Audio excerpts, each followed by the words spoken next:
Je ne vous appelle plus serviteur parce que le serviteur ne sait pas ce que fait son maître, mais je vous ai appelé ami parce que je vous ai fait connaître tout ce que j'ai appris de mon Père. Jean 15, 15.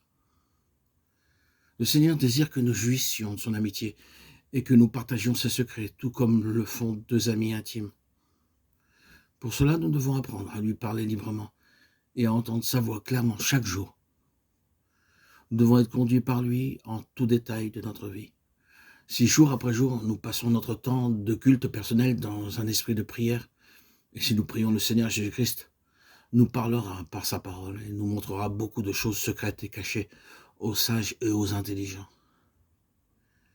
Mais pour gagner l'amitié, notre réponse doit être authentique. Dans le chapitre 14, Dieu se révéla à Abraham pour la 4e fois. Cette fois-ci, dans Melchisédek comme type, à cette époque, Abraham, retourné de la bataille, avait vaincu les ennemis du roi de Sodome. Abraham ramena Lot et sa famille, ses biens et le peuple qui était avec lui. Il secourut en même temps le roi de Sodome et ses hommes. Le roi de Sodome était très reconnaissant vers Abraham d'avoir ramené ses hommes et ses biens.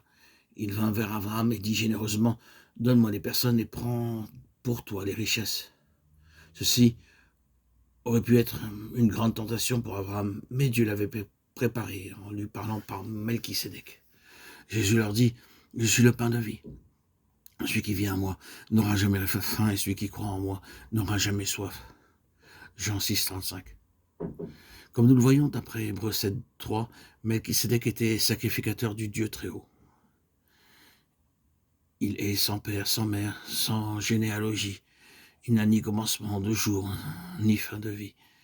Mais il est rendu semblable au Fils de Dieu. Ce Melchisédek demeure sacrificateur à perpétuité. Melchisédek apporta du pain et du vin et bénit Abraham. C'était la nourriture spirituelle dont avait besoin Abraham pour vaincre la tentation. En ce sens, Melchisédek devint un type de notre Seigneur Jésus-Christ, qui est devenu à la fois notre pain de vie et notre grand souverain sacrificateur. La pensée que notre Seigneur Jésus-Christ est notre pain de vie est répétée 7 fois à partir du verset 48 de Jean 6 jusqu'à la fin de ce chapitre. Tout comme nous buvons lorsque nous avons soif et que nous mangeons lorsque nous avons faim, de même nous pouvons manger et boire de notre Seigneur Jésus-Christ lorsque nous sommes spirituellement assoiffés et affamés. Nous pouvons vaincre ainsi toute tentation. Nous sommes tous sujets à beaucoup de tentations chaque jour, et Dieu a fait pour nous une provision de victoire en faisant de notre Seigneur Jésus-Christ notre pain et notre breuvage quotidien. Abraham était fatigué après sa longue marche, et pour finir, il entreprit l'ennemi et le combattit.